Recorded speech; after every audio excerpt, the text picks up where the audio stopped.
بسم اللہ الرحمن الرحیم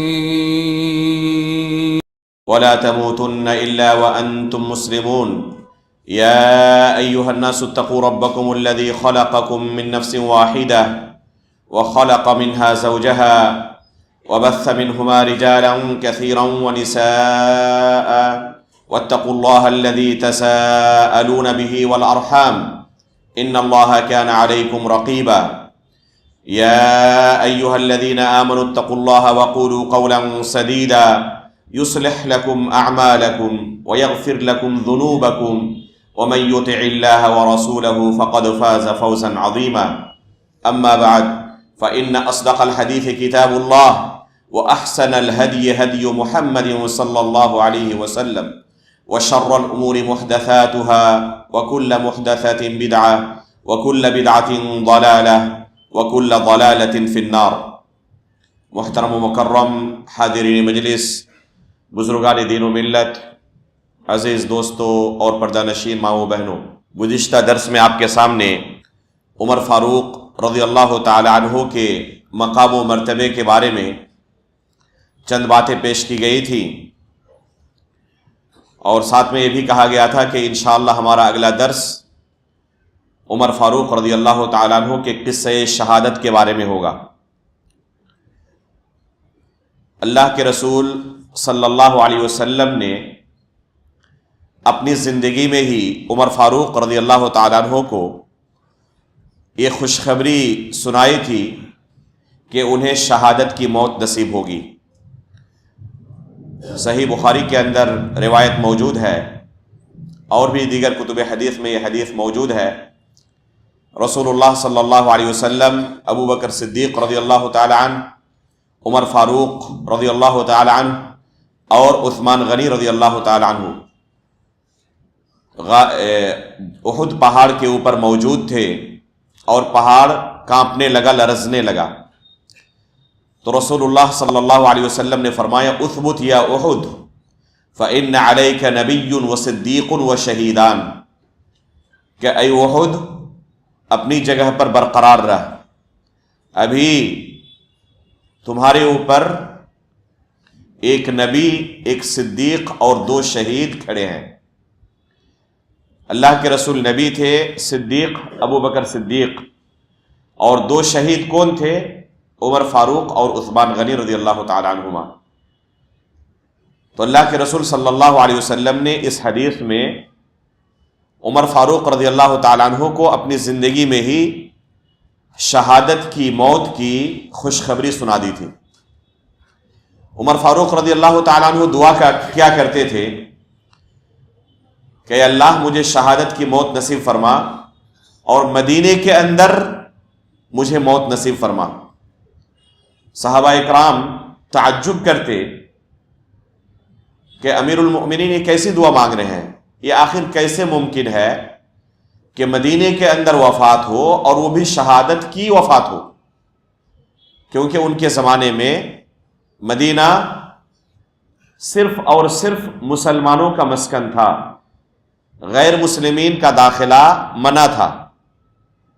اللہ کے رسول صلی اللہ علیہ وسلم نے اپنی آخری زندگی کے اندر یہ خواہش ظاہر کی تھی لَأُخْرِجَنَّ الْيَهُودَ وَالنَّصَارَ مِنْ جَزِيرَةِ الْعَرَبِ حَتَّى لَا أَدَعَ إِلَّا مُسْلِمًا۔ صحیح مسلم کے اندر یہ روایت موجود ہے، اور عمر فاروق رضی اللہ تعالیٰ عنہ خود اس حدیث کے راوی ہیں۔ صحیح مسلم کے اندر یہ حدیث خود عمر فاروق رضی اللہ تعالیٰ عنہ سے ہی مروی ہے۔ فرماتے ہیں کہ اللہ کے رسول صلی اللہ علیہ وسلم نے فرمایا کہ میں عنقریب یہود و نصارہ کو جزیرۃ العرب سے باہر نکال دوں گا،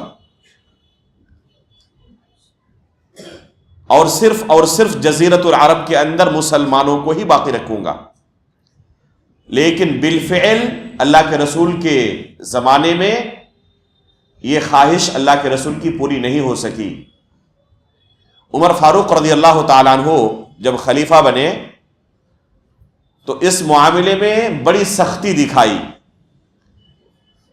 اور خیبر کے اندر جو یہود تھے ان سب کو جلا وطن کیا کہ جزیرۃ العرب میں کسی کو رہنے کی اجازت نہیں ہے۔ مدینے کے اندر کوئی غیر مسلم رہے یہ ناممکن عمر فاروق رضی اللہ تعالیٰ عنہ کے زمانے میں تھا، اور دعا کر رہے ہیں کہ اللہ مجھے شہادت کی موت نصیب فرما اور مدینے کے اندر موت نصیب فرما۔ تو صحابہ اکرام تعجب کرتے تھے کہ مدینے کے اندر صرف مسلمان رہتے ہیں، یہاں کوئی دور دور تک امکان نظر نہیں آتا کہ کوئی جنگ ہوگی، کوئی جہاد ہوگا جس میں کسی کو شہادت کی موت نصیب ہو، تو یہ کیسے ہو سکتا ہے کہ مدینے کے اندر وفات ہو اور شہادت کی وفات ہو؟ صحابہ اکرام کو بڑا تعجب ہوتا تھا، لیکن اللہ رب العالمین کسی کے لیے اسباب اور وسائل پیدا کرنا چاہے تو وہ بہتر جانتا ہے کہ کس طریقے سے اس کے اسباب اور وسائل مہیا کر دے۔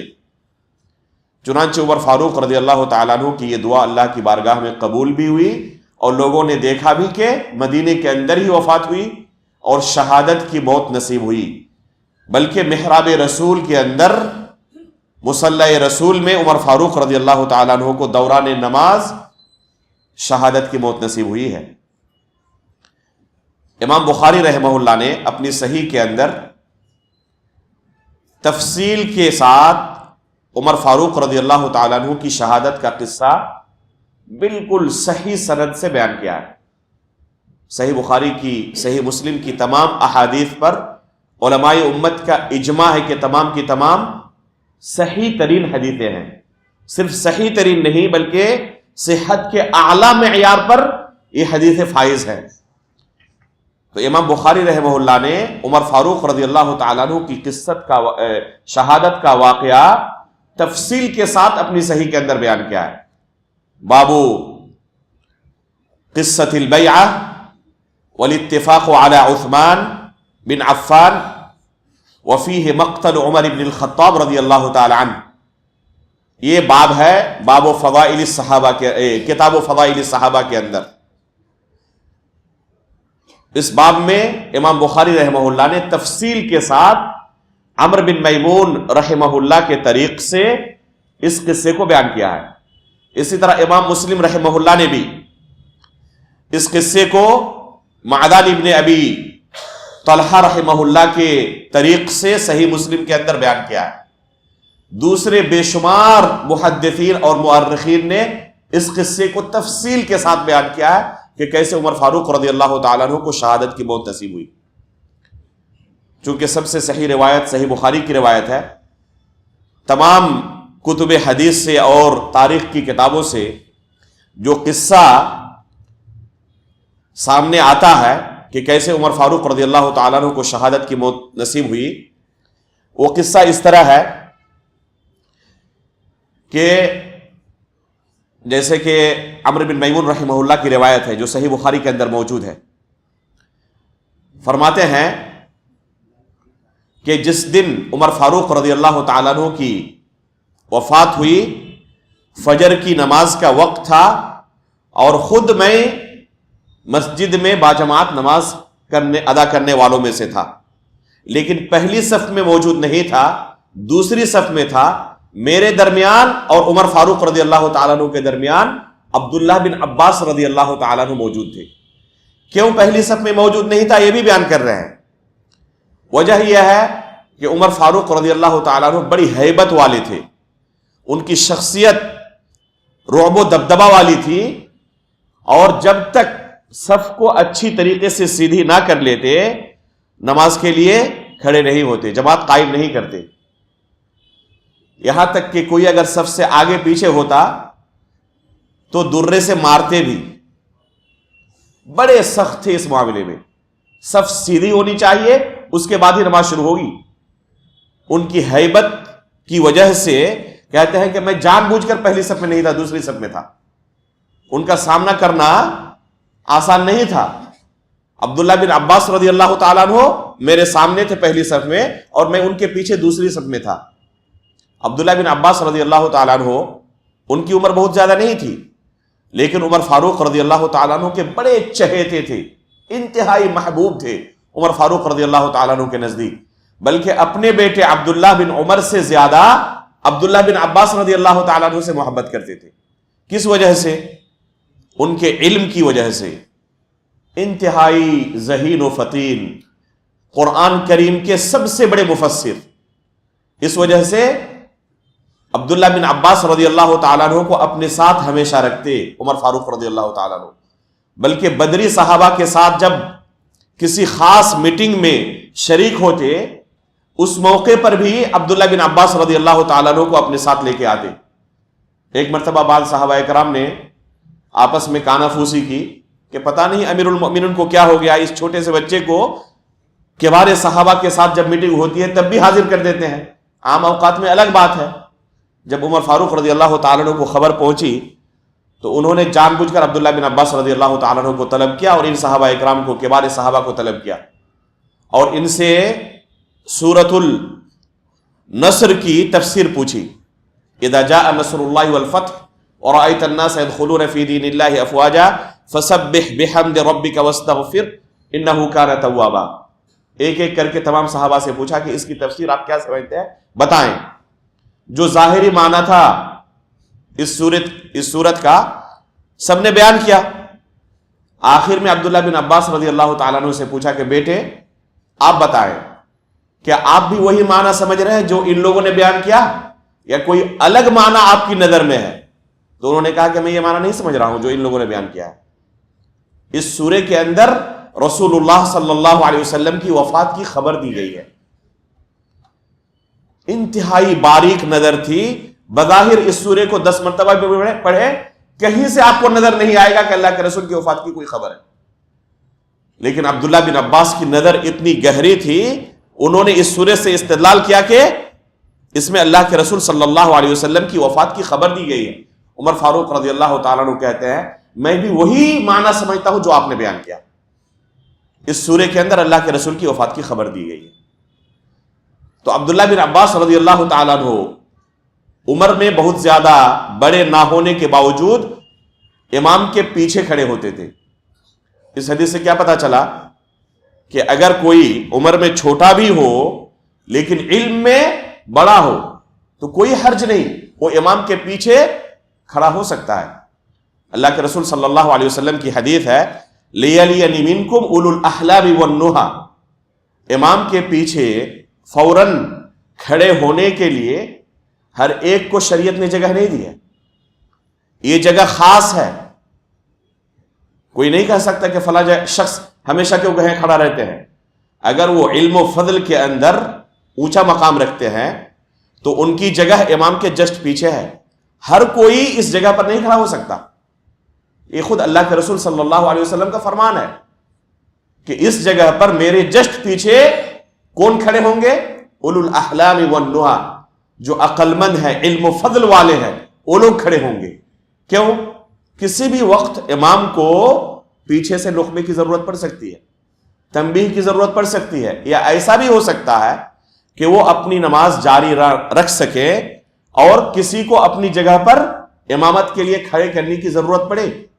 اب اگر کوئی ایسا شخص پیچھے کھڑا ہوا جو غافل رہتا ہے, نماز کے مسائل کے بارے میں علم نہیں رکھتا, قرآن صحیح سے تلاوت نہیں کر سکتا, ضرورت پڑ جائے تو نہ امام کو لقمہ دے سکتا ہے اور نہ نماز کے اندر کوئی خلل ہو تو اس کی اصلاح کر سکتا ہے, اور نہ بوقت ضرورت امام کی جگہ پر جا کر نیابت کر سکتا ہے. تو یہ جگہ ہر ایک کے لیے نہیں ہے. عبداللہ بن عباس رضی اللہ تعالیٰ عنہ عمر میں بہت زیادہ بڑے نہ ہونے کے باوجود بھی وہاں پر کھڑے ہوتے تھے, اور صحابہ کرام نہ اعتراض کرتے نا عمر فاروق رضی اللہ تعالیٰ عنہ نے ان کو کبھی ٹوکا. اسی طرح عبد الرحمن بن عوف رضی اللہ تعالیٰ عنہ کھڑے ہوتے پیچھے. تو یہ واقعہ فجر کی نماز میں پیش آیا تھا. قاتل کون تھا؟ ابو لؤلؤہ فیروز نام کا ایک مجوسی شخص. مدینے میں کیا کر رہا تھا وہ؟ ابھی ہم نے کہا کہ عمر فاروق رضی اللہ تعالیٰ عنہ بڑے سخت تھے, کسی بھی غیر مسلم کو مدینے میں انٹری کی اجازت نہیں ہے. تو یہ شخص کہاں سے آ گیا تھا؟ یہ تو مجوسی تھا, مسلمان نہیں تھا, تو اس کو مدینے میں انٹری کیسے مل گئی؟ اس کو انٹری ملی تھی اس کے آقا مغیرہ بن شعبہ رضی اللہ تعالیٰ عنہ کی سفارش کی وجہ سے. مغیرہ بن شعبہ رضی اللہ تعالیٰ عنہ کوفہ میں رہتے تھے, انتہائی جلیل القدر صحابی رسول ہے مغیرہ بن شعبہ رضی اللہ تعالیٰ عنہ. یہ رہتے تھے کوفہ میں, اور ان کا یہ بڑھئی تھا, ابو لؤلؤہ فیروز نام کا یہ مجوسی مغیرہ بن شعبہ رضی اللہ تعالیٰ عنہ کا بڑھئی تھا اور بڑا ماہر تھا اپنے فن میں، انتہائی ماہر۔ انہوں نے عمر فاروق رضی اللہ تعالیٰ عنہ کو خط لکھا اور بڑی گزارش کی کہ میرا یہ جو غلام ہے یہ بڑا ماہر ہے اپنے کام میں، بڑھئی کا کام اچھی طریقے سے جانتا ہے، اسے مدینے میں داخلے کی اجازت دی جائے، وہاں پر مسلمانوں کو اپنے ہنر سے اپنے کام سے فائدہ پہنچائے گا اور مجھے بھی کچھ مالی طور پر اس سے منافع مل جائے گا، گزر بسر یہاں سے میری ہو جائے گی۔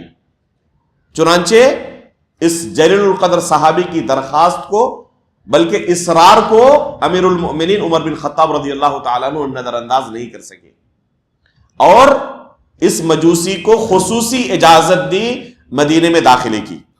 اس سے کیا مسئلہ مستنبط ہوتا ہے کہ مدینے کے اندر اصل یہ ہے کسی غیر مسلم کو داخلہ نہیں دیا جائے گا، خصوصاً کسی کو شہریت نہیں دی جائے گی، نیشنلٹی نہیں دی جائے گی، مستقل طور پر رہنے کی اجازت نہیں دی جائے گی۔ البتہ عارضی طور پر، وقتی طور پر اگر مسلمانوں کی مصلحت ہو تو حاکم وقت خصوصی اجازت دے سکتے ہیں۔ اس مسئلے میں جو سب سے زیادہ سخت تھے پوری اسلامی تاریخ میں عمر فاروق رضی اللہ تعالیٰ عنہ سخت تھے، اس کے باوجود خود انہوں نے ابو لؤلؤہ فیروز مجوسی کو اجازت دی تھی۔ لہذا اگر دوسرے حکام المسلمین مدینے میں کسی غیر مسلم کے داخلے کو اجازت دیتے ہیں تو اس پر نکیر بنتی نہیں ہے، اعتراض بنتا نہیں ہے، شرعی طور پر جائز ہے۔ اگر حاکم وقت چاہے تو اجازت کسی کو دے سکتے ہیں۔ البتہ مکہ کے اندر حرم شریف میں کسی غیر مسلم کو داخلے کی اجازت نہیں دی جائے گی۔ مکے کا معاملہ الگ ہے، مدینے کا معاملہ اس مسئلے میں الگ ہے۔ تو عمر فاروق رضی اللہ تعالیٰ عنہ نے اس مجوسی کو خصوصی اجازت دی جس بنا پر یہ مدینے میں موجود تھا، اپنا کام کر رہا تھا۔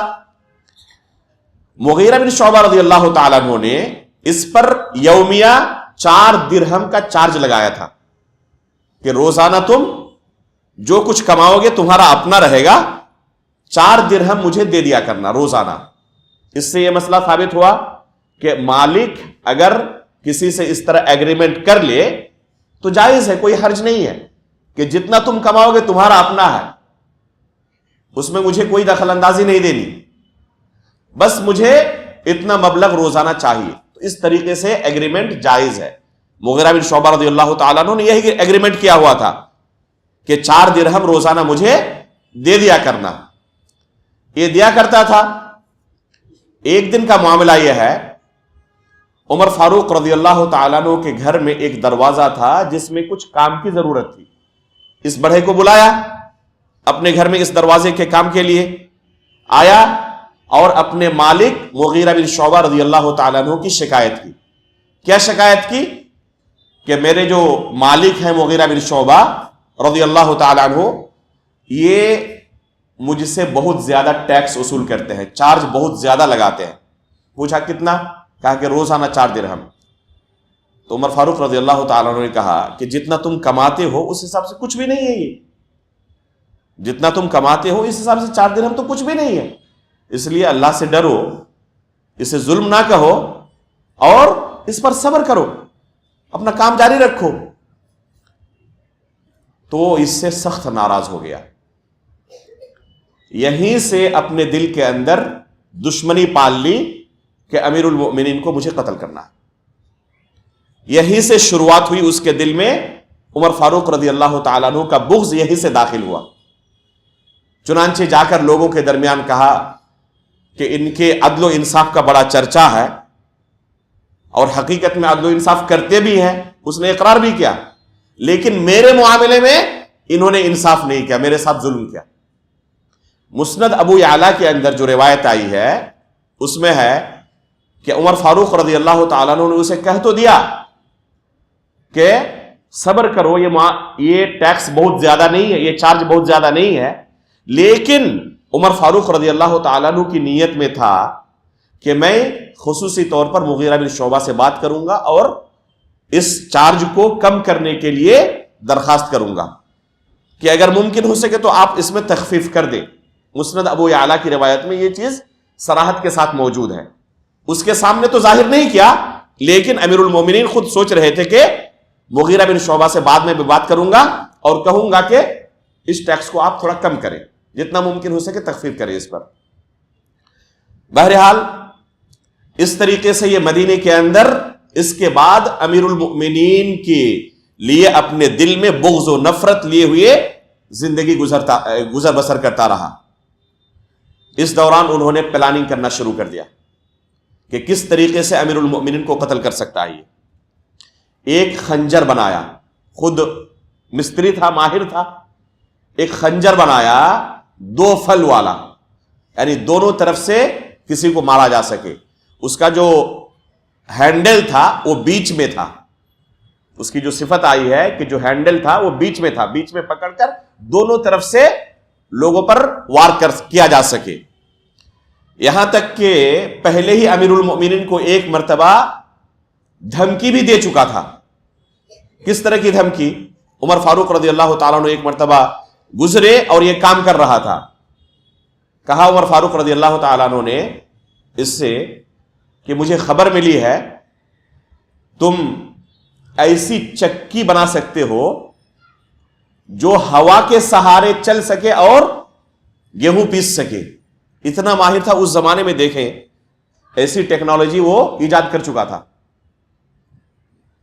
تو اس نے کیا جواب میں دیا کہ میں آپ کے لیے خصوصی چکی بناؤں گا جس کا چرچا پوری دنیا والے کریں گے. فوراً امیر المومنین نے اس کے لہجے سے اور اس کی زبان سے کہا لوگوں سے، صحابہ اکرام سے، کہ اس غلام نے مجھے دھمکی دی ہے. آپ لوگوں نے کچھ سمجھا ہے؟ نہیں سمجھا. اس نے مجھے دھمکی دی ہے. کیا کہا اس نے؟ کہ میں آپ کے لیے ایک ایسی چکی تیار کروں گا جس کا چرچا پوری دنیا والے کریں گے. لوگوں کی زبانوں پر اس چکی کا بہت چرچا ہوگا. میں آپ کے لیے خصوصی طور پر تیار کرنے والا ہوں. تو امیر المؤمنین عمر فاروق رضی اللہ تعالیٰ نے کہا کہ اس نے مجھے دھمکی دی جان سے مارنے کی. تو یہ دھمکی پہلے دے چکا تھا. یہ پلاننگ کرتا رہا کہ کیسے امیر المؤمنین کو قتل کر سکتا ہے. جب حج سے فارغ ہو کر آئے عمر فاروق رضی اللہ تعالیٰ عنہ، ماہ ذی الحجہ کی ایک دم آخری راتیں تھی، اور کسی بھی مہینے کی آخری راتیں انتہائی کیا ہوتی ہیں؟ تاریک ہوتی ہیں، گھپ اندھیرا ایک دم. رات کو ہی جا کر مسجد میں چھپ گیا، مصلی کے قریب رات کو ہی جا کر یہ مسجد میں چھپ گیا. اس زمانے میں آج کی طرح لائٹیں نہیں تھی، روشنی کا انتظام نہیں تھا. اس طریقے سے وہ مسجد میں چھپا رہا یہاں تک کہ عمر فاروق رضی اللہ تعالیٰ عنہ جب آئے، نماز کے لیے کھڑے ہوئے، اللہ اکبر کہا. ابھی نماز شروع ہی ہوئی تھی کہ اس نے جا کر امیر المؤمنین کو 3 مرتبہ اپنے اس خنجر سے وار کیا، جس میں سے ایک وار ایک دم بالکل ناف کے نیچے بڑا گہرا زخم لگایا. امیر المؤمنین عمر فاروق رضی اللہ تعالیٰ عنہ نے فوراً صحابہ اکرام سے کہا دونکم الکلب فانہ قتلنی، اس کتے کو پکڑو، اس نے مجھے قتل کر ڈالا. اس سے کیا ثابت ہوتا ہے کہ ایک مظلوم ظالم کو گالی دے سکتا ہے، اس بنا پر وہ گنہگار نہیں ہوگا. امیر المؤمنین نے کیا لفظ استعمال کیا اس کے لیے؟ کلب کا. دونکم الکلب، اس کتے کو پکڑو، فانہ قد قتلنی، اس نے مجھے مار ڈالا. تو اس سے علماء نے استدلال کیا ہے کہ ایک مظلوم اگر ظالم کو گالی دے تو اس بنا پر اس کو گنہگار نہیں سمجھا جائے گا. اسی طریقے سے یہ مسئلہ ثابت ہوا کہ اگر نماز چل رہی ہو تو نمازیوں کو کسی چیز کی خبر دی جا سکتی ہے. ابھی نماز تو جاری ہے نا، اور صحابہ اکرام پیچھے نماز پڑھ رہے ہیں، تو نمازی کو کسی چیز کی خبر دی جا سکتی نہیں دے سکتی. عمر فاروق رضی اللہ تعالیٰ عنہ نے خبر دی.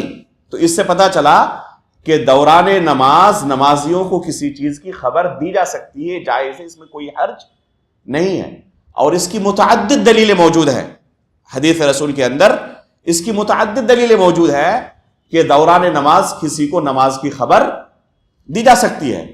جب تحویل قبلہ کا واقعہ پیش آیا اللہ کے رسول صلی اللہ علیہ وسلم کے پیچھے صحابہ اکرام نے بیت المقدس کی طرف پہلے منہ کر کے نماز پڑھتے تھے، قبلہ تبدیل ہونے کے بعد خانہ کعبہ کی طرف منہ کر کے نماز پڑھنے لگے۔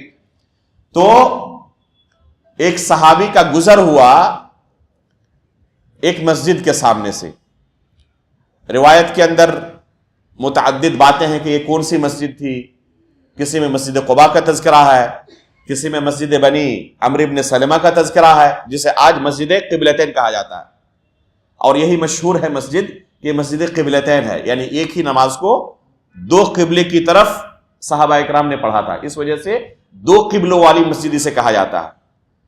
تو ایک صحابی کا گزر ہوا اس مسجد سے، دیکھا کہ ابھی بھی یہ لوگ بیت المقدس کی طرف منہ کر کے نماز پڑھ رہے ہیں۔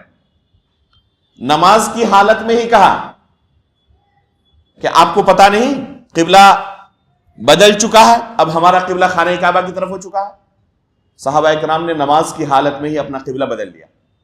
تو اس واقعے سے کیا پتا چلا کہ اگر نماز جاری ہو، کوئی نماز پڑھ رہا ہو اور ضرورت محسوس کرے کوئی شخص کہ اس شخص کو نماز کی حالت میں ہی کوئی خبر دی جائے، دے سکتا ہے، جائز ہے، حرام نہیں ہے، خصوصاً اگر نماز کی مصلحت سے متعلق کوئی چیز ہو، جیسے یہاں نماز کی مصلحت سے متعلق تھا، اس صحابی نے دوران نماز ان لوگوں کو خبر دی، اور کسی نے نہیں کہا کہ نماز کے دوران تم لوگوں نے خبر کیوں دی، نماز کے دوران تم نے خبر کیوں دی، کسی نے اعتراض نہیں کیا۔ تو پتا چلا کہ نماز کے دوران کسی کو خبر دی جا سکتی ہے۔ اور متعدد واقعات ہیں، عمرو بن سلمہ رضی اللہ تعالیٰ عنہ کا جو واقعہ ہے، چھوٹا سا بچہ تھا، جب انہوں نے قرآن کریم حفظ کرنا شروع کر دیا تھا، جب پورے قوم کے لوگ مسلمان ہو گئے، قبیلے کے لوگ مسلمان ہو گئے، تو انہی کو امام بنایا اپنا۔ ایک دن نماز پڑھا رہے تھے اور جو ان کا جبہ تھا چھوٹا تھا، جب سجدے میں جاتے تو پیچھے کی طرف سطر پوشی نہیں ہو پاتی تھی۔ ایک خاتون کا گزر ہوا تو نماز کی حالت میں اس خاتون نے کہا ان صحابہ اکرام سے، غطوا عنا استقارئکم، یہ آپ کے امام کی عزت کی حفاظت کریں ہم سے۔ تو نماز جاری تھی اور اس خاتون نے کہا، کسی نے نکیر نہیں کی کہ بعد میں تو کہہ سکتی تھی، نماز کے دوران آپ نے کیوں کہا؟ پتا چلا کہ یہ جائز ہے، اگر کبھی کسی کو ضرورت پڑ جائے کسی نمازی کو کوئی خبر دینے کی، دے سکتا ہے، اس میں حرج نہیں ہے۔ البتہ عام چیزوں کے بارے میں خبر نہ دے، ضرورت کے وقت بس یہ جائز ہے۔ عمر فاروق رضی اللہ تعالیٰ عنہ نے خبر دی کہ اس کتے کو پکڑو، اس نے مجھے قتل کر ڈالا۔ اس کے بعد اپنی جگہ پر عبد الرحمن بن عوف رضی اللہ تعالیٰ عنہ کو کھڑا کیا۔ صحیح بخاری کے اندر جو روایت ہے کہ عبد الرحمن بن عوف رضی اللہ تعالیٰ عنہ کو ان کا ہاتھ پکڑا اور اپنی جگہ پر انہوں نے کھڑا کر دیا۔ اس سے کیا پتا چلا کہ امام اگر اپنی نماز مکمل نہ کرا سکے تو دوران نماز ہی کسی کو اپنی جگہ پر کھڑی کر سکتا ہے، جائز ہے۔ اسی طریقے سے کسی نے نماز شروع کی تھی مقتدی بن کر، امام بن کر نہیں، دوران نماز اگر ضرورت پڑے تو امام ہونے کی نیت کر سکتا ہے، جائز ہے، کوئی حرج نہیں ہے۔ عبد الرحمن بن عوف رضی اللہ تعالیٰ نے جب نماز شروع کی تھی مقتدی بن کر شروع کی تھی، امام بن کر، مقتدی بن کر، لیکن دوران نماز ان کو امام بننا پڑا۔ صحیح بخاری کے اندر جو روایت ہے، عمرو بن میمون رحمہ اللہ فرماتے ہیں کہ امیر المؤمنین عمر فاروق رضی اللہ تعالیٰ عنہ کی عادت تھی فجر کی نماز پہلی رکعت میں اکثر و بیشتر سورہ یوسف کو یا سورہ نحل کو مکمل پڑھ ڈالتے تھے، سورہ یوسف کو یا سورہ نحل کو پڑھتے تھے۔ اور جب حدیث کے اندر کسی سورہ کے پڑھنے کی بات آتی ہے تو اس سے مراد مکمل سورت ہے، آدھی سورت نہیں۔ جیسے کہ بعض ائمہ حضرات کیا کرتے ہیں، جمعہ کے دن فجر کی نماز میں سورہ سجدہ اور سورہ انسان پڑھتے ہیں چند آیتیں، تو چند آیتیں پڑھنے سے سنت پر عمل نہیں ہوگا۔ اگر سنت پر عمل کرنا چاہتے ہیں تو مکمل سورت پڑھیں۔ اگر آپ کو لگ رہا ہے کہ لوگوں پر مشقت ہوگی، بعض مقتدی حضرات کمزور ہیں، بیمار ہیں، خواتین آئی ہوئی ہیں نماز کے لیے اور ان کے لیے صبر کرنا مشکل ہو جائے گا، تو کوئی بھی دوسری سورت آپ پڑھ سکتے ہیں، جائز ہے کہیں سے بھی پڑھنا۔ لیکن سنت کی تطبیق دینا چاہتے ہیں تو مکمل سورت پڑھیں، ایسا نہیں کہ آدھی سورت پڑھ کر رکوع میں چلے جائیں، اس سے سنت کی تطبیق نہیں ہوتی ہے۔ تو یہ جو سورہ یوسف کی بات آئی ہے سورہ نحل کی، اس سے مراد مکمل سورت پڑھنا ہے۔ مکمل سورت پڑھنے میں کتنا وقت لگ سکتا ہے ذرا اندازہ لگائیں۔ سورہ یوسف کوئی چھوٹی سورت نہیں ہے، تقریباً 12 صفحے ہیں۔ آج کی تاریخ میں اگر کوئی امام پڑھ دے تو پتہ چلے گا کہ اگلے دن وہ امام نہیں ہے، امام کی تبدیلی ہو چکی ہے۔ اس زمانے میں ایک تو قرآن سے محبت اور انسیت تھی، جب قرآن پڑھنا شروع کرتے تو سب کچھ بھول جاتے تھے۔ عثمان غنی رضی اللہ تعالیٰ عنہ کیا کہتے ہیں؟ لو طہرت قلوبکم ما شبعت من کلام ربکم، تمہارے دل پاک ہوتے نا تو اللہ کے کلام سے تمہارا دل کبھی بھرتا نہیں، خواہش ہوتی کہ تلاوت ہوتی رہے، ہم سنتے رہیں، یہی کیفیت ہوتی۔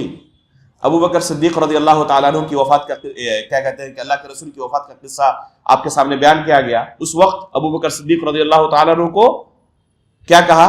مرو ابا بکر فلیصلی بالناس۔ اما عائشہ رضی اللہ تعالیٰ عنہ نے بار بار کہا کہ والد محترم کو بخش دے، کسی دوسرے کو حکم دے۔ جن اسباب کی بنا پر اما عائشہ رضی اللہ تعالیٰ عنہ کہہ رہی تھی کہ والد محترم کو اپنی جگہ پر کھڑا نہ کرے، ان اسباب میں سے ایک سبب کیا تھا؟ ابو بکر صدیق رضی اللہ تعالیٰ عنہ جب قرآن کی تلاوت شروع کرتے تو اپنے آپ پر کنٹرول نہیں کر پاتے، زاروں قطار رونے لگتے، کنٹرول اپنے اوپر سے ختم ہو جاتا۔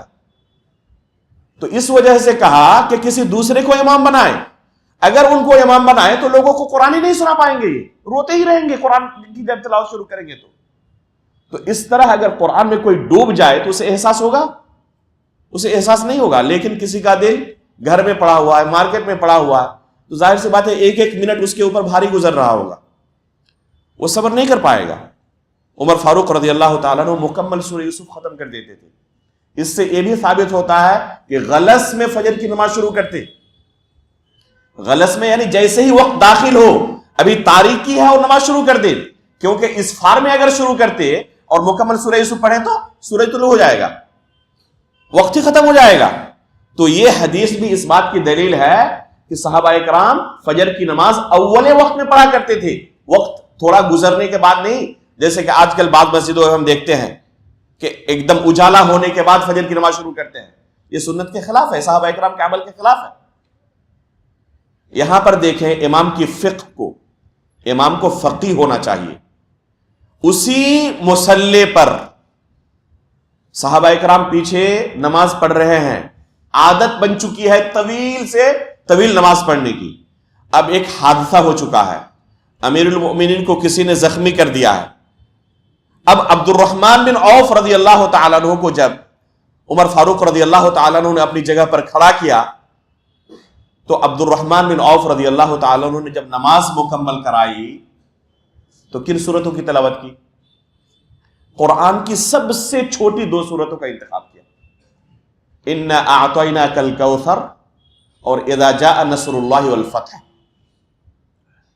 2 رکعات میں ان 2 سورتوں کو پڑھ کر نماز مکمل کی۔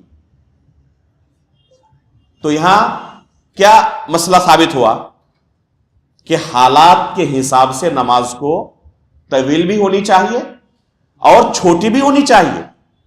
اب اگر امیر المؤمنین کی عادت کے مطابق عبد الرحمن بن عوف رضی اللہ تعالیٰ عنہ بھی لمبی نماز پڑھاتے تو صحابہ اکرام فتنے میں مبتلا ہو جاتے کہ پتہ نہیں امیر المؤمنین کو کیا ہو گیا ہے، کس وجہ سے انہوں نے نماز مکمل نہیں کی۔ تو اس وجہ سے انہوں نے کیا کیا؟ سب سے چھوٹی 2 سورتوں کا انتخاب کیا۔ تو اگر ضرورت پڑے کبھی تو فجر کی نماز میں سورۃ النصر پڑھ کر بھی آپ نماز ختم کر سکتے ہیں۔ کسی کو اگر ٹرین پکڑنے کی ضرورت ہو تو کیا کرے گا؟ وہ لمبی نماز پڑھے گا؟ ظاہر سی بات ہے کہ اسے ضرورت ہے جلدی جانے کی۔ کسی کے گھر میں کوئی حادثہ ہو چکا ہو تو لمبی نماز پڑھے گا، وہ جلدی جا کے اپنے حالات کو سدھارے۔ تو حالات کے اعتبار سے نماز کو طویل کرنا، مختصر کرنا یہ بالکل جائز ہے اور امام کو فقیہ ہونا چاہیے۔ ایک مرتبہ کی بات ہے، مدینے کیا کہتے ہیں کہ عمرے سے ہم لوگ واپس آ رہے تھے، جامعہ اسلامیہ کے طلبہ، اور وہ جمعہ کا دن تھا۔ جمعرات کی رات ہم نے عمرہ کیا اور فجر سے پہلے ہی نکل چکے مکہ سے۔ تاکہ جمعہ کی نماز سے پہلے پہلے مدینہ پہنچ جائیں۔ ہمارا ہی ایک ساتھی ایک پیٹرول پمپ میں ہم لوگ کھڑے ہوئے فجر کی نماز ادا کرنے کے لیے، آگے بڑھا، ہم سب کے سب مسافر ہیں، اوپر سے عمرہ کر کے تھکے ہوئے، اس نے پہلی رکعت میں سورۃ السجدہ مکمل اور دوسری رکعت میں سورۃ الانسان مکمل پڑھ ڈالی۔ اب کہیں کہ ایک سفر کی حالت میں اوپر سے تھکے ہوئی، اب وہ سنت کی تطبیق دینا چاہتا، جب نماز ختم ہوئی تو جتنے تھے سب نے اس کو ڈانٹا۔ تو یہ امام کو فقیہ ہونا چاہیے۔ شیخ ابن باز رحمہ اللہ نے ایک قصہ بیان کیا درس کے دوران کہ ایک شخص نے فجر کی نماز میں مکمل سورہ بقرہ کی تلاوت کر دی۔ کیا حالت ہوئی ہوگی مقتدیوں کی سمجھ سکتے ہیں۔ جب نماز ختم ہوئی تو اس کے بعد لوگوں کے درمیان اعلان کر رہا ہے کہ میں بھول گیا تھا، بغیر وضو کے میں نے نماز پڑھا دی ہے، آپ لوگ اپنی نماز دہرا لیں۔ اتنی لمبی نماز پڑھنے کے بعد اگر کہا جائے کہ نماز دہرا لیں، آپ لوگوں کی نماز ہوئی نہیں تو کتنا غصہ چڑھے گا۔ تو مقتدیوں میں سے کوئی آ کے اچھی طرح پٹائی کر دی۔ تو شیخ ابن باز رحمہ اللہ نے کہا کہ شاید ایسے موقع پر پٹائی کوئی حرج نہیں ہے۔ تو امام کو فقیہ ہونا چاہیے، مقتدیوں کی حالت کا خیال رکھنا چاہیے۔ عبد الرحمن بن عوف رضی اللہ تعالیٰ عنہ کا علمی مقام دیکھیں کہ اسی مصلی پر جب کھڑے ہوئے تو قرآن کے سب سے چھوٹی 2 سورتوں کا انتخاب کیا، اور عبد الرحمن بن عوف رضی اللہ تعالیٰ عنہ کو ایسے ہی کھڑا نہیں کیا تھا عمر فاروق رضی اللہ تعالیٰ عنہ نے۔ اللہ کے رسول صلی اللہ علیہ وسلم عبد الرحمن بن عوف رضی اللہ تعالیٰ عنہ کے پیچھے نماز پڑھ چکے تھے۔ یہ شرف حاصل ہے عبد الرحمن بن عوف رضی اللہ تعالیٰ عنہ کو، سب سے پہلے اسلام قبول کرنے والوں میں سے ہیں عبد الرحمن بن عوف رضی اللہ تعالیٰ عنہ، عشرہ مبشرہ میں سے۔ ایک بار ہجرت نہیں کی، انہوں نے 2 بار ہجرت کی ہے اللہ رب العالمین کے لیے، حبشہ کی طرف بھی، مدینے کی طرف بھی۔ جتنے غزوات میں اللہ کے رسول شریک رہے، تمام غزوات میں اللہ کے رسول کے ساتھ شریک تھے۔ بے شمار مناقب و فضائل ہے عبد الرحمن بن عوف رضی اللہ تعالیٰ عنہ کہ انشاءاللہ ایک مستقل درس میں ان کی سیرت تفصیل کے سامنے آپ کے سامنے رکھی جائے گی۔ جب کہا امیر المؤمنین نے کہ اس کتے کو پکڑو، اس نے مجھے قتل کر ڈالا، تو صحابہ اکرام نے اسے پکڑنے کی کوشش کی۔ یہ بھاگتے ہوئے جو بھی راستے میں ملا اس پر خنجر کا وار کرتا گیا، اور اس طرح سے 13 صحابہ اکرام پر اس نے خنجر کا وار کیا، جن میں سے 7 وہیں کے وہیں شہید ہو گئے۔ صحیح بخاری کے اندر 7 صحابہ اکرام کی شہادت کی بات ہے، اور کل 13 لوگوں پر اس نے وار کیا تھا۔ ایک صحابی نے اپنا برنس اس پر پھینکا۔ برنس کسے کہتے ہیں؟ ایک لباس ہوتا ہے، دیکھا ہوگا آپ نے شاید ویڈیوز وغیرہ میں، ٹوپی جو ہوتی ہے اس کی وہ جبے کے ساتھ ہی لگی ہوتی ہے، اور اسے جب ضرورت نہیں رہتی پیچھے کی طرف پھینک دیتے ہیں، جب ضرورت رہے تو پھر پہن لیتے ہیں۔ جیسے سردی کے موسم میں جیکٹ وغیرہ آتے ہیں نا، ٹوپی لگی رہتی ہے ساتھ میں، تو اسی طرح جبے کے ساتھ وہ ٹوپی لگی رہتی ہے، اس کو برنس کہتے ہیں۔ ایک صحابی نے اپنا برنس اس پر پھینکا پکڑنے کے لیے، اور جا کر اس پر وہ پھنس گیا، جس وجہ سے وہ بھاگ نہیں سکا۔ جب اسے یقین ہو گیا کہ میں پکڑا جا چکا ہوں، اب بچنے کا کوئی چانس نہیں ہے، کوئی امید نہیں ہے، تو خود اسی خنجر سے خودکشی کر لی، خود سے اسی خنجر سے خودکشی کر لی۔ صحابہ اکرام جلدی نماز سے فارغ ہوئے اور عمر فاروق رضی اللہ تعالیٰ عنہ کو گھر لے گئے۔ جا کر تھوڑی دیر کے بعد عمر فاروق رضی اللہ تعالیٰ عنہ بے ہوش ہو گئے، اور یہ فجر کی نماز کے بعد کا واقعہ ہے۔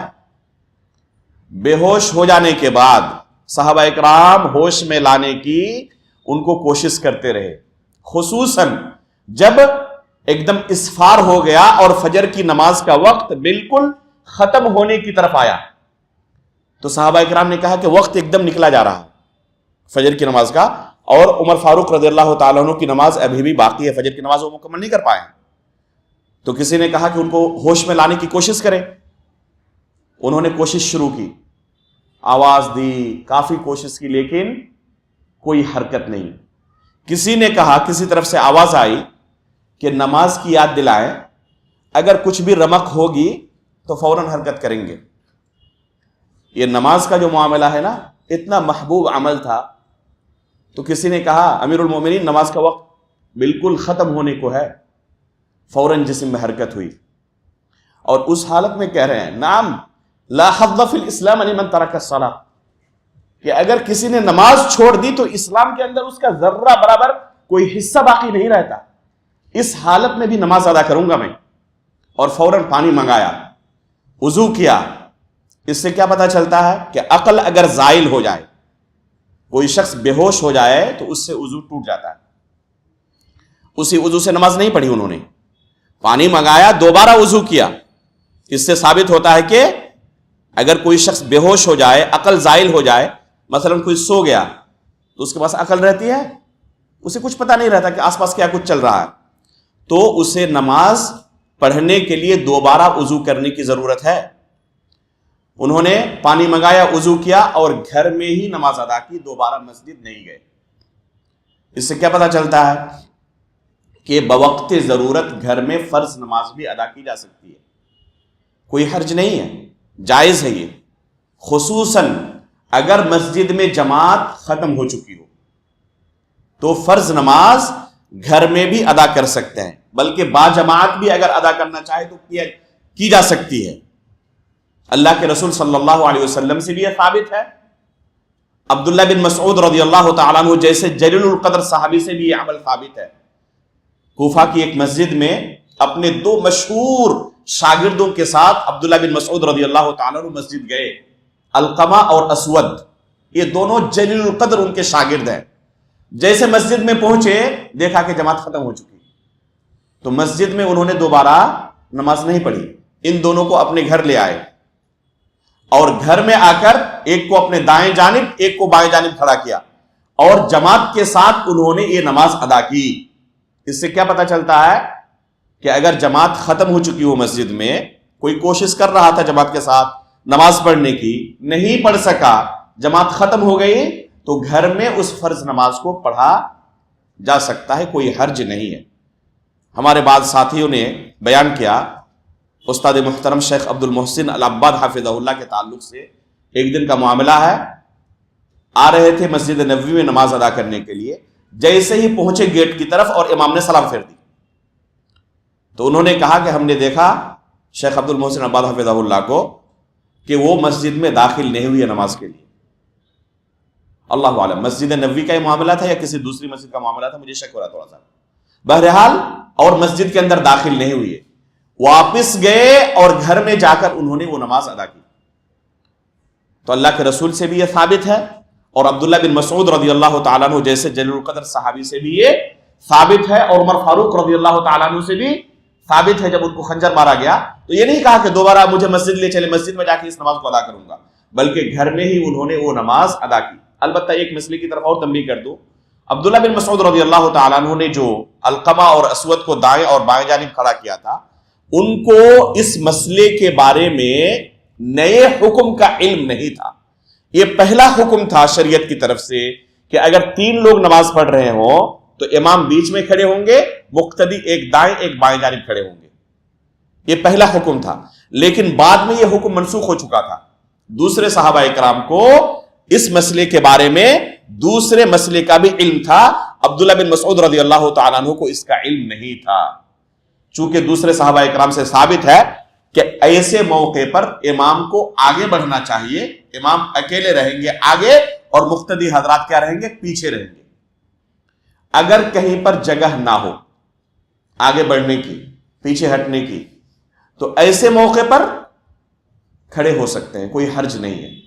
لیکن جگہ موجود ہو تو مقتدی کیا کریں گے, پیچھے رہیں گے. بس اوقات ہم دیکھتے ہیں نماز ختم ہو جاتی ہے, کوئی ایک شخص آیا, اس نے نماز شروع کی, پھر دوسرا شخص آیا, اس کے بائیں جانب کھڑا ہو گیا, تیسرا شخص جب آتا ہے تو کیا کرتا ہے, پھر امام کو بیچ میں رکھ کر دوسری جانب کھڑا ہو جاتا ہے. یہ طریقہ غلط ہے. تیسرے شخص کو کیا چاہیے کہ وہ یا تو امام کو امام خود چلے جائیں آگے اور یہ مقتدی حضرات دونوں ان کے پیچھے ہو جائے, یا اس مقتدی کو پیچھے کھینچ لے اشارہ کر کے اور یہ پیچھے آ جائے اور امام اکیلے رہے. یہ طریقہ درست نہیں ہے کہ ایک دائیں اور ایک بائیں جانب کھڑے ہو جائیں. الا کہ اگر تشہد کی حالت میں ہو تو ظاہر سی بات ہے کہ آگے پیچھے بڑھنا مشکل ہے، اور وہ بھی اگر آخری تشہد ہو، انتظار کرے تو کیا ہو جائے گی؟ نماز ختم ہو جائے گی. ایسی صورت میں وہ امام کے دائیں جانب کھڑا ہو جائے گا. ایک مقتدی پہلے سے موجود ہے، اس مقتدی کے بغل میں وہ چلا جائے گا. اس لیے کہ اللہ کے رسول صلی اللہ علیہ وسلم نے مقتدی کی جگہ امام کے دائیں جانب بیان کی ہے، بائیں جانب نہیں. عبداللہ بن عباس رضی اللہ تعالیٰ عنہ کا واقعہ گزشتہ درس میں بیان کیا گیا تھا. وہ رات کو کیا ہوئے؟ اللہ کے رسول کے بائیں جانب کھڑے ہو گئے. نماز کی حالت میں اللہ کے رسول نے کیا کیا؟ ان کو پیچھے سے دائیں جانب میں کھڑا کر دیا. تو مقتدی کی جگہ امام کے دائیں جانب ہے، بائیں جانب نہیں. جگہ نہ ہو تو پھر بائیں جانب کھڑے ہو سکتے ہیں، کوئی حرج نہیں ہے. تو عمر فاروق رضی اللہ تعالیٰ عنہ نے فوراً نماز ادا کی اور ہوش میں آنے کے بعد سب سے پہلے یہ پوچھا کہ جا کر پتہ کرو کس نے مجھے قتل کیا ہے. عبداللہ بن عباس رضی اللہ تعالیٰ عنہ باہر نکلے، کہا کہ میں پتہ کر کے آتا ہوں، تحقیق کر کے آتا ہوں. اس سے پتہ چلا کہ کسی چیز کی خبر دینے سے پہلے تحقیق کرنی چاہیے.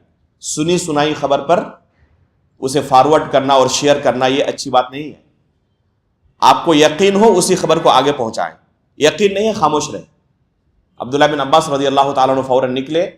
پھر واپس آنے کے بعد کہا کہ اسی بڑھئی نے، اسی مجوسی نے آپ کو قتل کیا ہے.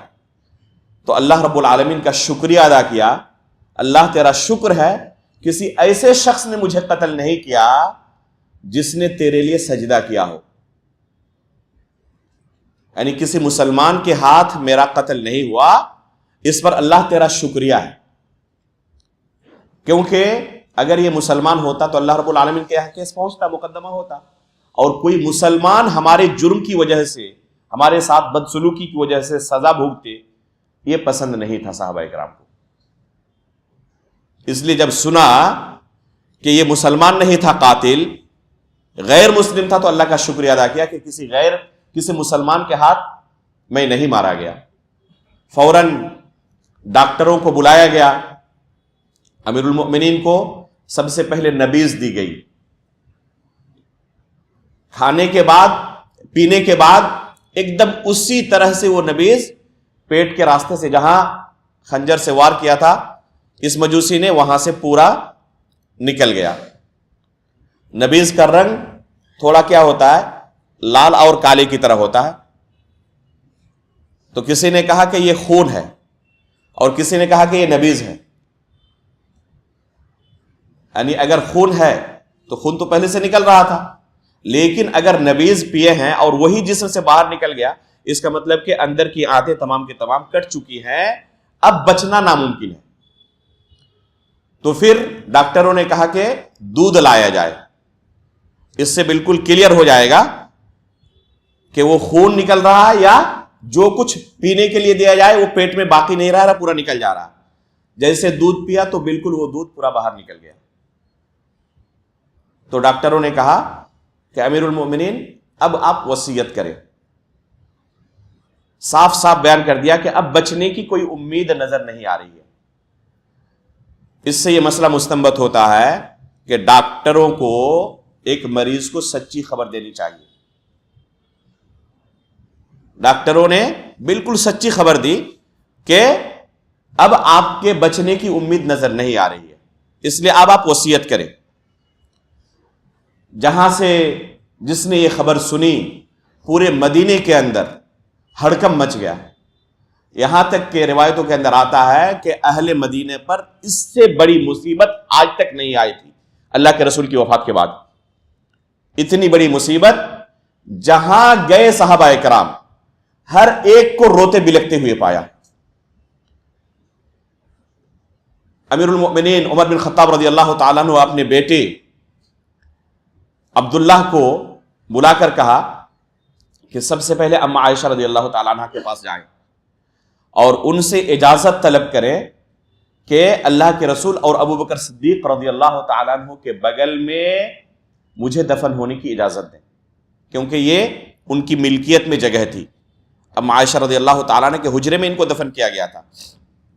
جب گئے تو پھر کہا کہ جب جانا تو ام المؤمنین سے کہنا کہ عمر بن خطاب نے مجھے بھیجا ہے اور اجازت طلب کی ہے، یہ مت کہنا کہ امیر المؤمنین کی طرف سے میں آپ سے اجازت لینے کے لیے آیا ہوں، ہو سکتا ہے کہ میرے اس عہدے اور منصب کی وجہ سے وہ اجازت دے دیں اور دل سے راضی نہ ہو۔ اس سے کیا پتا چلا کہ ایک انسان کو عہدے اور منصب کا غلط استعمال نہیں کرنا چاہیے۔ امیر المؤمنین ہیں، اس کے باوجود کہا کہ فإنی لست للمؤمنین اليوم امیرا، آج میں لوگوں کا امیر المؤمنین نہیں ہوں، بالکل عام شخص کی طرح جا کے ان سے اجازت طلب کرنا۔ گئے عبداللہ بن عمر رضی اللہ تعالیٰ عنہ اما عائشہ رضی اللہ تعالیٰ عنہ کے پاس جا کر سلام کیا، اجازت طلب کی اندر آنے کی، بات کرنے کے لیے۔ دیکھا کہ امیر المؤمنین کے اما عائشہ رضی اللہ تعالیٰ عنہ کے پاس پہلے ہی خبر پہنچ چکی ہے کہ امیر المؤمنین کو خنجر مار دیا گیا ہے۔ جا کے دیکھتے ہیں کہ زارو قطار رو رہی ہیں، اما عائشہ رضی اللہ تعالیٰ عنہ اس خبر سے زارو قطار رو رہی ہیں۔ جا کر کہا کہ عمر بن خطاب نے اجازت طلب کی ہے ابو بکر صدیق اور اللہ کے رسول کے بغل میں دفن ہونے کی۔ کہا کہ یہ جگہ میں نے اپنے لیے منتخب کر رکھی تھی، میری خواہش تھی کہ اللہ کے رسول اور والد محترم کے بغل میں میری قبر ہو، لیکن آج میں اپنے اوپر ان کو ترجیح دیتی ہوں اور ان کے لیے یہ جگہ میں وقف کر دیتی ہوں، ہبہ کر دیتی ہوں۔ اس سے یہ پتا چلا کہ اس جگہ پر اس حجرے میں صرف 3 ہی قبروں کی گنجائش تھی۔ اگر اس سے زیادہ کی گنجائش ہوتی تو اما عائشہ رضی اللہ تعالیٰ نے یہ نہیں کہتی کہ میں اپنے اوپر ان کو ترجیح دیتی ہوں، ان کی قبر کے بعد بھی جگہ باقی رکھتی، وہاں پر مجھے دفن کرتے، وصیت کر سکتی تھی، لیکن کہا کہ اپنے اوپر میں ان کو ترجیح دیتی ہوں، اور یہ جگہ انہوں نے امیر المؤمنین کے لیے ہبہ کر دی۔ بعد لوگوں سے آپ نے سنا ہوگا یہ کہتے ہوئے، ہم نے بہت سارے لوگوں سے سنا کہ ابو بکر صدیق، عمر فاروق رضی اللہ تعالی عنہما کے بغل میں عیسیٰ علیہ السلام کی بھی قبر ہوگی۔ پتہ نہیں آپ لوگوں نے سنا ہے نہیں سنا، یہ بہت سارے لوگوں سے ہم نے سنا کہ اس جگہ پر جب لوگ زیارت کرنے کے لیے جاتے تھے قبر رسول کی، وہ پوچھتے بھی تھے کہ یہاں پر عیسیٰ علیہ السلام کی بھی قبر ہوگی نا؟ تو پہلی بات کہ کس کی وفات کہاں ہوگی اور کہاں کس کی قبر ہوگی، یہ اللہ تعالیٰ کے علاوہ کوئی نہیں جانتا، یہ غیب کی چیز ہے۔ اگر ہمیں کتاب و سنت میں خبر دی گئی ہو تو ہم بتا سکتے ہیں، اپنی طرف سے کسی کے بارے میں نہیں کہہ سکتے کہ کس کی وفات کہاں ہوگی اور کہاں پر قبر ہوگی، کسی کے بارے میں نہیں کہا جا سکتا۔ انسان اپنے بارے میں نہیں کہہ سکتا، کسی دوسرے کے بارے میں کیا کہے گا؟ الا کہ قرآن و حدیث کے اندر دلیل موجود ہو تو ہم آمنا صدقنا کہیں گے۔ عیسیٰ علیہ السلام کے تعلق سے احادیث موجود ہیں، عیسیٰ علیہ السلام کے تعلق سے بعض احادیث موجود ہیں کہ حجرے عائشہ میں اللہ کے رسول ابو بکر صدیق اور عمر فاروق رضی اللہ تعالی عنہ کے بغل میں عیسیٰ علیہ السلام کو بھی دفن کیا جائے گا۔ احادیث کے اندر یہ روایت موجود ہے، لیکن ان میں سے کوئی بھی روایت صحیح سند سے ثابت نہیں ہے، تمام کی تمام روایتیں ضعیف سند سے موجود ہیں۔ اور یہاں صحیح بخاری کی روایت کے اندر کیا ہے؟ اما عائشہ رضی اللہ عنہ فرماتی ہے کہ میں اپنے اوپر ان کو ترجیح دیتی ہوں، اس سے پتہ چلتا ہے کہ وہاں جگہ تھی نہیں، اور اس لیے 3 قبروں کے بعد اور ایک قبر کی گنجائش ہو ایسی بات نہیں ہے۔ تو یہاں پر 3 ہی قبریں ہیں، اور قیامت کے دن اللہ کے رسول صلی اللہ علیہ وسلم اپنے ان 2 محبوب ساتھیوں کے ساتھ قیامت کے دن کھڑے ہوں گے۔ تو عمر فاروق رضی اللہ تعالیٰ عنہ کو ام المؤمنین نے اجازت دے دی۔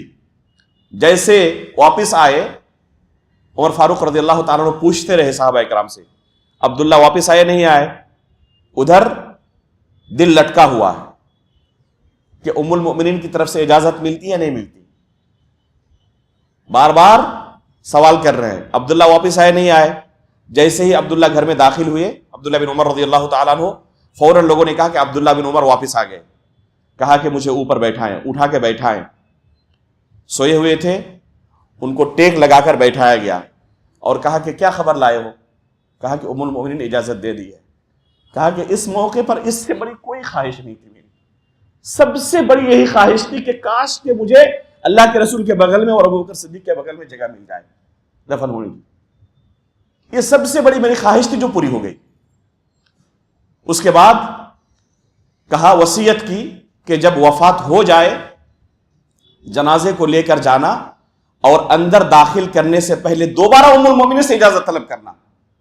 ہو سکتا ہے کہ ابھی میں زندہ ہوں اور مارے شرم و حیا کہ انہوں نے اجازت دے دی ہو، لیکن حقیقت میں اجازت نہ دینا چاہتی ہوں، اس لیے دوبارہ اجازت طلب کرنا، اگر اجازت مل جائے تو داخل کرنا، اجازت نہ ملے تو مسلمانوں کے قبرستان میں آ کر مجھے دفن کر دینا، جہاں پر صحابہ کرام کی قبریں تھی بقیع الغرقد میں، وہاں پر آ کے دفن کر دینا۔ پھر وفات ہوئی، اسی وصیت پر عمل کیا، ام المؤمنین سے دوبارہ اجازت طلب کی، اجازت ملی، اور پھر عمر فاروق رضی اللہ تعالیٰ عنہ کو ابو بکر صدیق اور اللہ کے رسول صلی اللہ علیہ وسلم کے بغل میں دفن کیا گیا۔ جو لوگ زیارت کر چکے ہیں قبر رسول کی، انہوں نے دیکھا ہے کہ وہاں پر 3 سوراخ ہیں، جالیوں میں 3 سوراخ ہیں، ایک پر اللہ کے رسول صلی اللہ علیہ وسلم کا نام لکھا ہے، دوسرے پر ابو بکر صدیق کا، اور تیسرے پر عمر فاروق رضی اللہ تعالیٰ عنہ کا۔ بعض لوگ یہ سمجھتے ہیں کہ یہ قبریں اس طرح ہے، پہلی قبر اس طرح ہے، دوسری قبر اس طرح، اور تیسری قبر اس طرح۔ یہ حقیقت کے خلاف ہے، اس طرح نہیں ہے قبریں۔ پہلی قبر جو اللہ کے رسول صلی اللہ علیہ وسلم کی ہے وہ اس طرح ہے، اور پھر ان کے جسٹ پیچھے، جیسے یہاں سے آپ زیارت کرنے کے لیے جا رہے ہیں نا، یہاں سے آپ زیارت کرنے کے لیے جا رہے ہیں تو سب سے پہلے اللہ کے رسول صلی اللہ علیہ وسلم کی قبر ہے، اور اس کے جسٹ پیچھے ابو بکر صدیق رضی اللہ تعالیٰ عنہ کی قبر ہے۔ ابو بکر صدیق رضی اللہ تعالیٰ عنہ کا سر اللہ کے رسول صلی اللہ علیہ وسلم کے کندھے کے پاس ہے، جہاں پر رسول اللہ صلی اللہ علیہ وسلم کا کندھا ہے وہاں پر ابو بکر صدیق رضی اللہ تعالیٰ عنہ کا سر ہے، پیچھے، بغل میں نہیں، پیچھے طرف۔ اور عمر فاروق رضی اللہ تعالیٰ عنہ کی قبر ابو بکر صدیق رضی اللہ تعالیٰ عنہ کے پیچھے ہے، اور عمر فاروق رضی اللہ تعالیٰ عنہ کا سر وہاں پر ہے جہاں ابو بکر صدیق رضی اللہ تعالیٰ عنہ کا کندھا ہے۔ تو اس طریقے سے 3 قبریں ہیں، یہی روایت کے اندر ثابت ہے۔ آج کی تاریخ میں اپنی آنکھوں سے کوئی اسے نہیں دیکھ سکتا، 1 2 نہیں، کئی دیواریں ہیں اور ان میں کوئی سوراخ تک نہیں ہے، کوئی کھڑکی ہو، کوئی دروازہ ہو تو بہت دور کی بات ہے، سوئی داخل کرنے کے لیے کوئی سوراخ تک نہیں ہے۔ بادشاہ وقت بھی چاہے، ملک سلمان بھی چاہے تو اپنی آنکھوں سے اللہ کے رسول کی قبر کو نہیں دیکھ سکتے، الا کہ توڑ کر داخل ہو۔ لیکن جو صورت ابھی ہے قبر کی، کوئی اپنی آنکھوں سے نہیں دیکھ سکتا۔ اس کے باوجود لوگوں کو بیوقوف بنانے کے لیے آج مارکیٹ میں 1 2 نہیں، سینکڑوں ہزاروں قبر رسول کی تصویریں بک رہی ہیں۔ یہاں تک کہ بعض یورپ ممالک سے آنے والے بتاتے ہیں کہ ان ممالک میں بعض لوگ کہتے ہیں، دعویٰ کرتے ہیں، اس طرح لوگوں سے جھوٹا دعویٰ کر کے حرام مال کماتے ہیں، کہتے ہیں کہ میں نے اپنے کیمرے سے اللہ کے رسول کی قبر کی یہ تصویر لی ہے، اور ہزاروں ڈالر میں بیچتے ہیں۔ اس طریقے سے لوگوں کے دین و ایمان کے ساتھ کیا کرتے ہیں؟ کھیلتے ہیں، سودا کرتے ہیں۔ بعض لوگ آپ دیکھیں گے ہوں گے مارکیٹ میں کچھ تصویریں ملتی ہیں قبر رسول کی، ایک دم لمبی سی قبر ہے، 10-20 میٹر ہوگی۔ اللہ کے رسول اتنے لمبے تھے؟ یہ سب جھوٹی تصویریں ہیں، حقیقت سے کوئی واسطہ نہیں ہے۔ ممکن ہی نہیں ہے کہ کوئی شخص اپنی آنکھوں سے آج کی تاریخ میں قبر رسول کو دیکھ لے کہ کس حالت میں۔ جو روایت کے اندر موجود ہے بس ہمیں اس پر ایمان لانا ہے۔ صحابہ کرام اس قبر کی زیارت کے لیے آتے تھے، بسا اوقات خصوصاً عبداللہ بن عمر رضی اللہ تعالیٰ عنہ سے ملتا ہے کہ جب مدینے سے باہر جاتے یا مدینے کے اندر داخل ہوتے باہر سے، تو اللہ کے رسول کے پاس، ابو بکر صدیق کے پاس اور عمر فاروق رضی اللہ تعالیٰ عنہ کے پاس آتے سلام پیش کرنے کے لیے۔ مسجد میں 5 وقتہ نماز پڑھنے کے لیے آتے تھے، لیکن نماز پڑھ کے نکل جاتے، زیارت کرنے کے لیے نہیں جاتے تھے۔ بار بار یہ جو بعض حجاج جاتے ہیں، معتمرین جاتے ہیں اور قبر رسول کی زیارت کرتے رہتے ہیں، یہ صحابہ کرام کا طریقہ نہیں تھا۔ قبر ایک دم بالکل عام قبر کی طرح ہے، اس میں کوئی تعمیر نہیں ہے، ایک دم عام قبر کی طرح۔ صحابہ اکرام کو اللہ کے رسول صلی اللہ علیہ وسلم نے جو تعلیم دی تھی، اسی تعلیم کے مطابق انہوں نے اللہ کے رسول کو دفن کیا تھا۔ اس کے بعد ابو بکر صدیق رضی اللہ تعالیٰ عنہ کو بھی، عمر فاروق رضی اللہ تعالیٰ عنہ کو بھی۔ تو اس طریقے سے ابو بکر صدیق رضی اللہ تعالیٰ عنہ کے بغل میں عمر فاروق رضی اللہ تعالیٰ عنہ دفن ہوئے۔ اس کے بعد لوگوں نے جب وصیت کی، ڈاکٹروں نے جب کہا کہ امیر المومنین آپ وصیت کر سکتے ہیں، تو انہوں نے بہت ساری وصیتیں کی، لوگوں کا آنا جاری رہا، جس نے بھی خبر سنی سب آئے امیر المومنین کو دیکھنے کے لیے۔ آپ کی لخت جگر حفصہ رضی اللہ تعالی عنہ ام المؤمنین کو جب خبر ملی، وہ بھی آئیں، اور کس طرح کا معاملہ ہوا، کس طرح زار و قطار روتی رہی، اور اس سے کیا کیا مسائل ثابت ہوتے ہیں۔ انشاءاللہ اگلے درس میں ان تمام مسائل کو تفصیل کے سامنے آپ کے سامنے پیش کیا جائے گا، خصوصاً جو عمر فاروق رضی اللہ تعالیٰ عنہ نے اس موقع پر وصیت کی تھی، اور سب سے اہم وصیت خلافت کے مسئلے کو لے کر، جس کے بارے میں بہت سارے پروپیگنڈے کیے جاتے ہیں اور صحابہ کرام کو مطعون کیا جاتا ہے، خصوصاً عثمان غنی رضی اللہ تعالیٰ عنہ پر کیچڑ اچھالا جاتا ہے۔ تو اگلے درس میں انشاءاللہ بعد میں جو انہوں نے وصیت کی اور صحابہ کرام نے آ کر عمر فاروق رضی اللہ تعالیٰ عنہ کے سامنے ان کی تعریف کے لیے جو کلمات کہے، عمر فاروق رضی اللہ تعالیٰ عنہ نے کیا جواب دیا، یہ تمام تفصیلات انشاءاللہ اگلے درس میں آپ کے سامنے پیش کی جائیں گی۔ اللہ رب العالمین سے ہم دعا کرتے ہیں کہ اللہ رب العالمین نبیین، صدیقین، شہداء و صالحین کے ساتھ ہمارا حشر کرے۔ اللہ رب العالمین ان کی محبت ہمارے دلوں کے اندر بھر دے، ان کے نقش قدم پر اپنی زندگی گزارنے کی ہمیں توفیق عطا فرمائے، ایمان کی حالت پر ہماری وفات ہو، اور ان کے ساتھ نبیین، صدیقین، شہداء و صالحین کے ساتھ ہمارا حشر ہو۔ آمین۔ تقبل رب العالمین، وصلی اللہ علی نبینا محمد۔ سبحانک اللہم وبحمدک، اشہد ان لا الہ الا انت، استغفرک واتوب الیک۔